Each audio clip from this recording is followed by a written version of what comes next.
सुन्नी इत्तेहाद council की जानिब से महमूद खान अचकजई समेत किसी भी सियासी शख्सियत के सदारती उम्मीदवार के तौर पर नामजदगी का अभी तक कोई फैसला नहीं किया गया। पीटीआई के कायदीन की पार्टी के बानी चेयरमैन से मुलाकात में सदारती उम्मीदवार की नामजदगी पर मुशावरत होगी। बानी पीटीआई पार्टी की जानिब से सदारती उम्मीदवार के नाम की मंजूरी देंगे। पीटीआई के कायदीन की पार्टी चेयरमैन से मुलाकात का वक्त तय किया जा रहा है। पार्टी ने सदारती उम्मीदवारों के नामों पर मुश्तमिल पैनल तैयार कर लिया है। इमरान खान अपनी जानिब से भी सदारती उम्मीदवार का कोई नाम दे सकते हैं। महमूद अचकजई के नाम पर पार्टी कायदीन के माबैन कोई मुशावरत और बातचीत अब तक नहीं हुई है।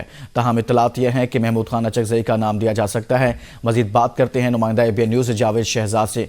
जावेद, कहिएगा इस हवाले से पीटीआई की जानिब से सदारती उम्मीदवार के तौर पर महमूद खान अचकजई का नाम दिया जा सकता है?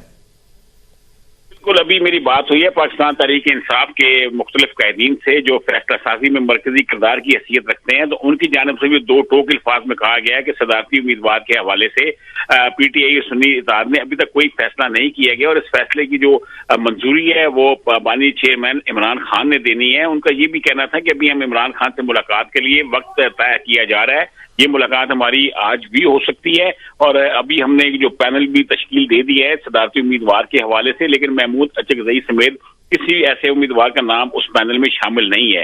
दूसरी जानिब जराए ने यह भी कहा है कि इमरान खान से जब मुलाकात होती है तो इमरान खान अपनी जानिब से भी सदारती उम्मीदवार का कोई नाम सामने ला सकते हैं, जिसकी रोशनी में आगे अपना उनके कागजात जमा करवाएंगे। पीटीआई के जो इस वक्त जो कायदीन हैं उनकी जानिब से दो टोक अल्फाज में इस बात की वजाहत भी की गई है, तरदीद भी की गई है कि महमूद खान अचकजई का नाम हमने अभी तक फलूट नहीं किया, न ही हमारे मुशावरती अमल में उनका नाम जेर गौर आया है। तहम इमरान खान से जब हमारी मुलाकात होती है, इमरान खान किस नाम के ऊपर फाइनल मंजूरी देते हैं तो उसी नाम को हम उसका बाज़ाब्ता ऐलान करेंगे और वो ही सुन्नी इत्तेहाद का और पीटीआई का सदारती उम्मीदवार होगा।